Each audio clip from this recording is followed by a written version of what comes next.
Dharashiv news 7, स्पष्ट, निपक्ष व निर्भीड. आपण सार्वत्रिक जिल्हा परिषद आणि पंचायत समिती अनुषंगानं जे पक्षाकडं अधिकृत सदस्य पदासाठी उमेदवारी अर्ज दाखल केलेला होता. हो.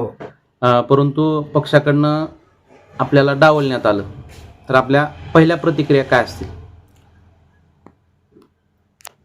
जिल्हा परिषदेच्या निवडणुका जाहीर झाल्यापासून मला या 10 गावात पाडळी गटातील तुम्ही उमेदवारी घ्या, तुमच्यासारखा वेळ देणारा गोरगरिबाची कामं करणारा कोणी नाही म्हणून जागृत आणि सुजान मतदारांनी आणि भारतीय जनता पार्टीतल्या या भागातल्या कार्यकर्त्यांनी जोर धरला.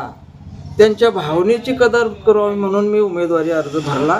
गेल्या 20 तारखेला उमेदवारी अर्ज भरलेला होता आणि त्यापूर्वी पक्षानेही आम्हाला बोलवलेलं होतं.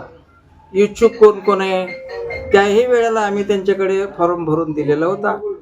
नंतर आम्हाला उमेदवारी कशी द्या तुम्ही, आम्ही जर आमची उमेदवारी तुम्हाला पसंत झाली तर द्या, नाहीतर माझ्यापेक्षा जर कोणी चांगला सरस असेल, लोकांना वेळ दिलेला असेल, तो जनतेने मान्य केलेला असेल, असा जर कुणी भारतीय जनता पक्षाचा अधिकृत उमेदवार दिला तर मी समाधानी नाही आणि मी माझा अर्ज मागे घेईन असं मी सांगितलेलं होतं. आमदार राणा पाटला सहित तिथल्या नेत्याला सगळं सांगितलेलं होतं. तरी पण आणि मग ते म्हणाले की बाबा मला आम्ही सर्वे करायला लागलो, त्या सर्वेमध्ये तुमचं नाम जर निवड झाली तर ठीक आहे.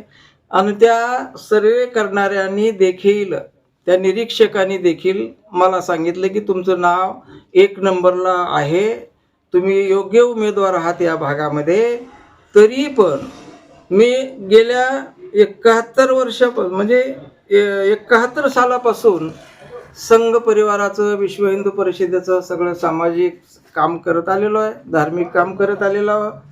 आणि म्हणून लोकांनी मला मागणी केलेली होती, माझी नावाची जास्त शिफारस केली लोकांनी.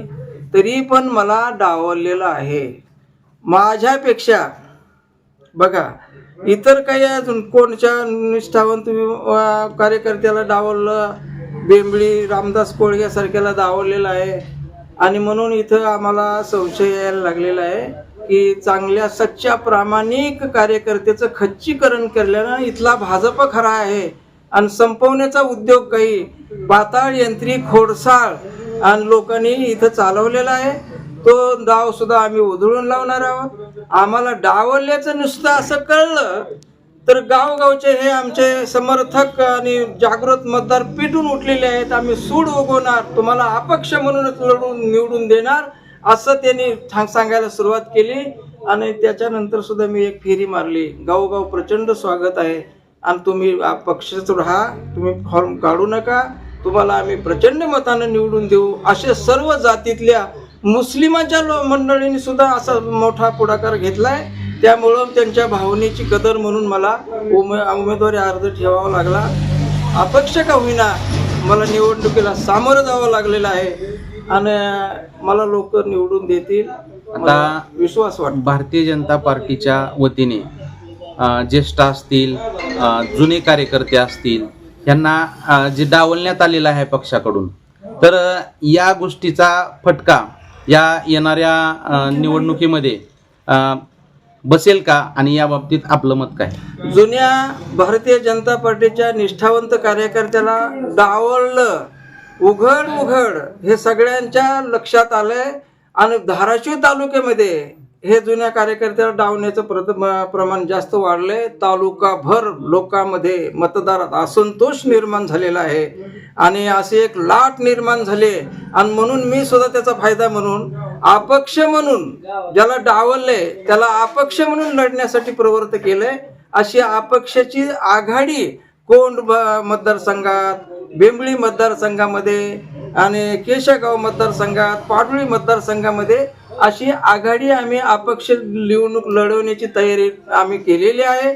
आणि लोक मात्र आमच्या पाठीशी भरभक्कम असे उभे आहेत आणि इथपर्यंत आम्ही सगळी तयारी चालू. पाडळी गटासाठी सांगवी येथील दयानंद शिंदे यांना अधिकृत पक्षाने उमेदवारी दिलेली आहे. हो आता आपण तर अपक्ष म्हणून ही निवडणूक लढवत आहात. हो याचा फटका या उमेदवारांना पक्षांना बसणार का?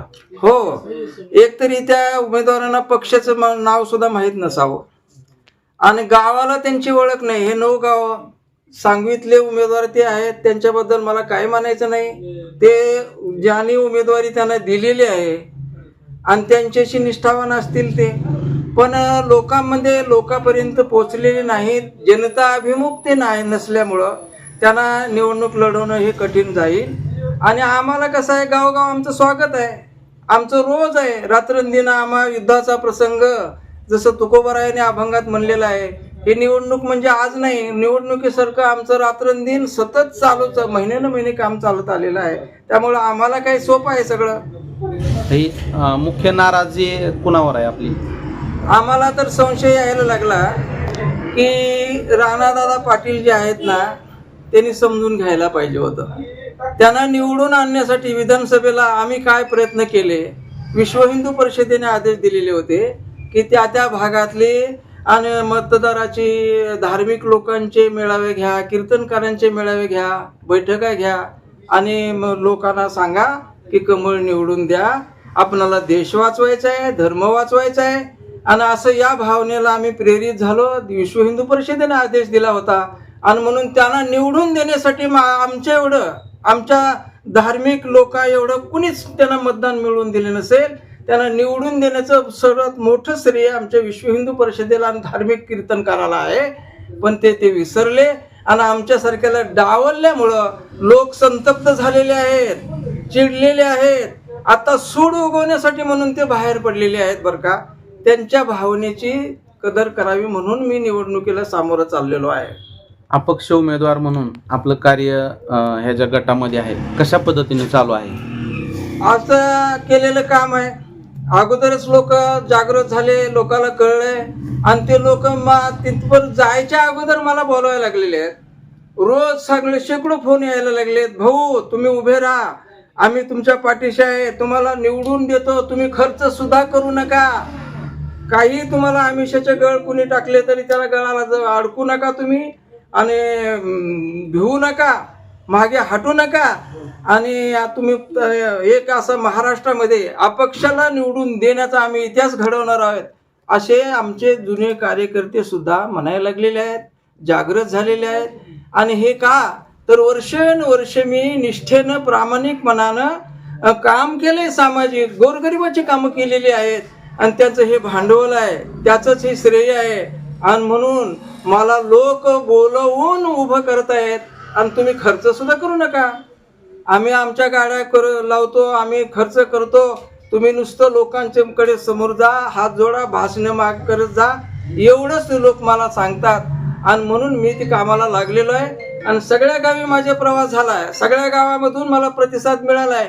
तुम्ही मागे हटू नका, तुम्ही लढायला लागा. बस एवढं लोकांचं प्रचंड समर्थन आम्हाला मिळायला लागलेलं आहे.